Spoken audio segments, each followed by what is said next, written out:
Every year, Americans spend over $40 billion on new tires. But here's something the tire industry doesn't advertise. A significant percentage of the tires people replace still have useful life left in them. They are not worn out. They were just managed wrong from day one. And the number one consequence of bad tire management isn't a blowout. It isn't a flat. It's invisible grip loss. Your tires quietly deliver 20, 30, sometimes 40% less traction than they're physically capable of.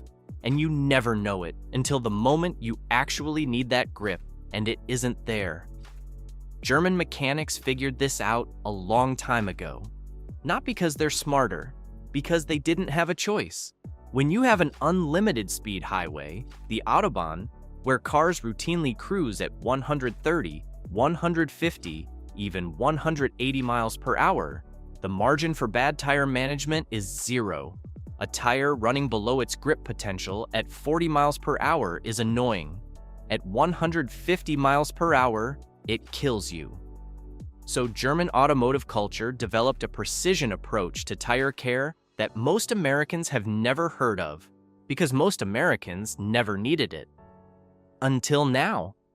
Because those same principles that keep a BMW alive on the Autobahn, they work just as well keeping your car alive in the rain, in an emergency stop, on an icy morning when you're already late for work.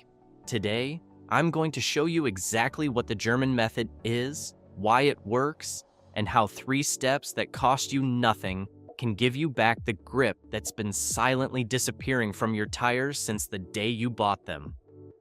The American neglect problem. Before we get into the method, let's talk about how bad the situation actually is in this country, because it's worse than most people realize. According to a U.S. Tire Manufacturers Association survey, 70% of American drivers had not checked their tire pressure in the 30 days prior to being surveyed, despite the industry recommendation to do it every single month. A separate study by Continental Tire found that 1 in 2 Americans could not confidently check their tire pressure without looking up instructions first. Half of American drivers can't check tire pressure. And it gets worse. Nearly half of Americans, 47%, admitted to driving on bald or severely worn tires, and only 9% of cars on American roads have all 4 tires properly inflated at any given time. Yes, only 9%. That means 91% of cars driving around you right now, on the highway, in the rain, in a school zone, are running on tires that are either underinflated, overinflated, unevenly worn, or all 3 simultaneously. And the driver doesn't know. I repeat, the driver doesn't know. And it is actually scary because we know that the consequences are not theoretical.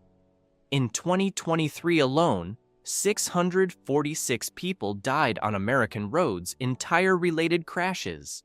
That's nearly 2 people per day, every day of the year, dying from problems that are almost entirely preventable. Each year, about 33,000 tire-related crashes occur, resulting in about 19,000 injuries. Now here's what makes this culturally fascinating. In Germany, this level of neglect would be legally unacceptable. German TÜV inspection standards treat incorrect tire conditions, including tread depth below 1.6 millimeters, as a safety defect worthy of failing a federal vehicle inspection. In winter conditions, driving without proper winter tires results in an automatic fine, and any accident caused by that violation increases the penalty further. So that means tire safety isn't a suggestion in Germany, it's enforced by the government. That cultural difference, the German obsession with tire performance versus the American habit of benign neglect, is exactly where the German method comes from. And it starts with understanding something most Americans have never been taught. Why your tires aren't gripping the way they should. A tire doesn't grip the road the way you probably imagine. It's not like glue sticking to a surface. The rubber works by physically flowing into the microscopic peaks and valleys of the road surface. Thousands of tiny interlocking points of contact that create friction. The more of those contact points you have, the more grip you have. Fewer contact points, less grip. Now, here's the critical part. That rubber can only flow into those microtextures when it's warm and pliable. A cold tire, one that's been sitting in a 35-degree garage overnight, is nearly rigid. It barely deforms. It barely interlocks with the road. Research on tire performance shows that cold rubber can deliver dramatically less grip than the same tire at its proper operating temperature. This isn't a flaw, it's just chemistry. German mechanics call this the thermal gap, the difference between what your tires are physically capable of and what they're actually delivering during the critical first miles of every drive. And it's during those first miles that most accidents happen. But temperature is only one piece of it. As temperatures drop, tire pressure drops with them. For every 10 degrees Fahrenheit of temperature decrease, your tires lose approximately 1 PS1 of air pressure. That affects everything from the size of the contact patch, the actual rubber footprint touching the road, to the internal heat distribution inside the tire itself. Underinflated tires reduce the size of the contact patch, the part of the tire that actually touches the road, meaning less contact equals less grip, especially in wet or icy conditions. So before you've even left the driveway on a cold morning, your tires may already be running underinflated, under temperature, and underperforming. And you have no idea because nothing in your car tells you that. The TPMS light, that tire pressure warning light on your dashboard, only activates when inflation pressure drops below 75% of the manufacturer's recommended level. You can be meaningfully underinflated for weeks, and that light will never come on. The system isn't designed to optimize grip, it's designed to prevent catastrophic failure. Those are very different things. This is the gap the German method closes. Step 1. The cold start protocol. The first pillar of the German method is the most counterintuitive, because American driving culture has completely ignored it. German precision driving culture, shaped by Autobahn speeds and a motorsport heritage that runs through Mercedes, BMW, and Porsche, treats the first 3 to 5 minutes of every drive as a warm-up phase. Not for the engine, for the tires. For the first 3 miles of any drive, you keep speed moderate. No hard acceleration, no aggressive braking, no tight cornering. What you're doing is generating heat evenly through the entire tire carcass. Not just the surface, but the internal rubber and the air inside. This is exactly what Formula One teams do during their outlaps. They're not being cautious. They're deliberately cycling the rubber up to its operational temperature window, where grip peaks and handling becomes predictable. The reason this matters so practically is the pressure effect. Cold air is denser. A tire that reads correctly at room temperature reads lower after sitting on a cold night.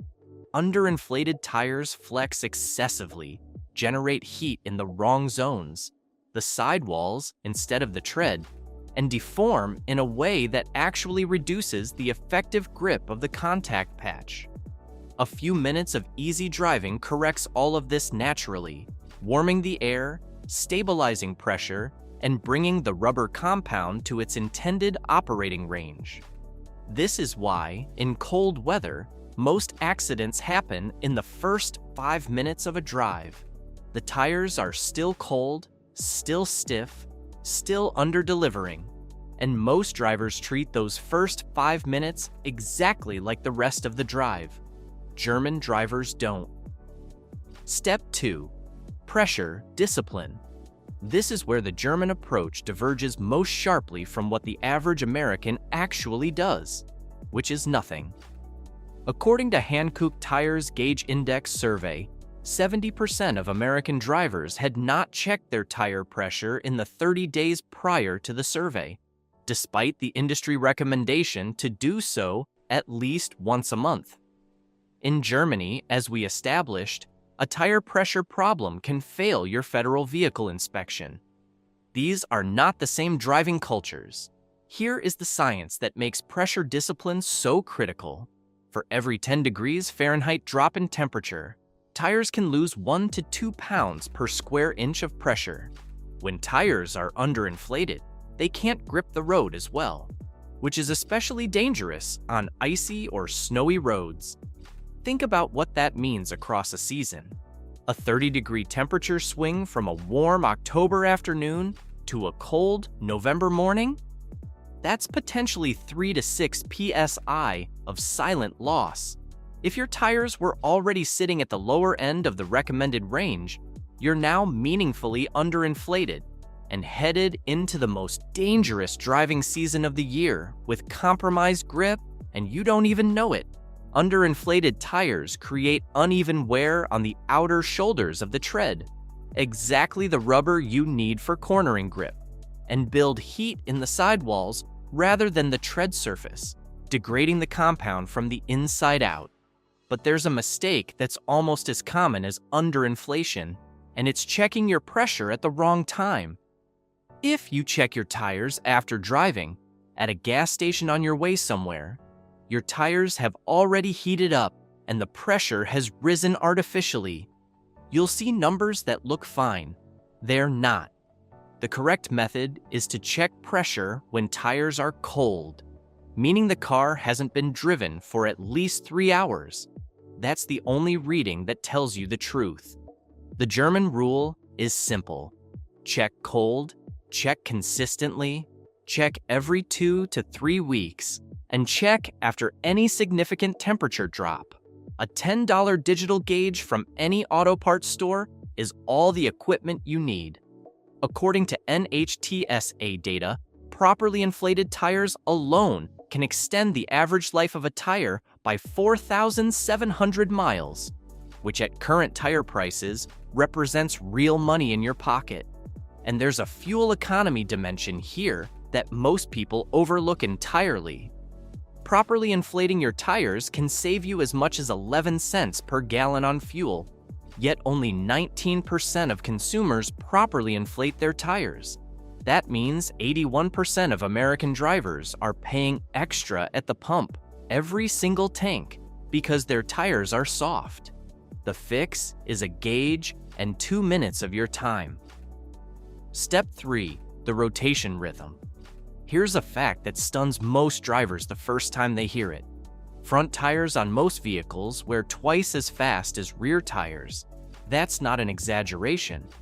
On a front-wheel drive car, which describes the majority of vehicles on American roads, the front tires are simultaneously steering, braking, and powering the car.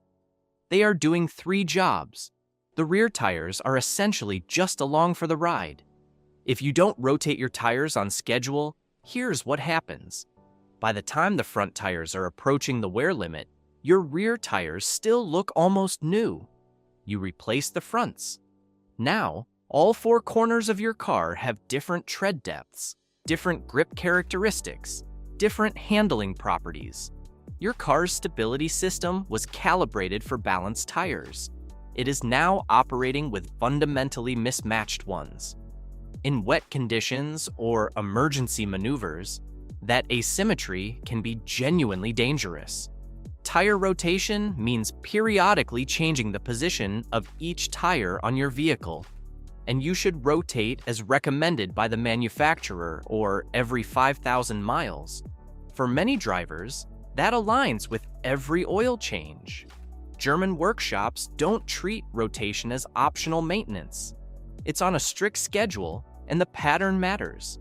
For front-wheel drive cars, fronts go straight back, rears cross to opposite sides on the front.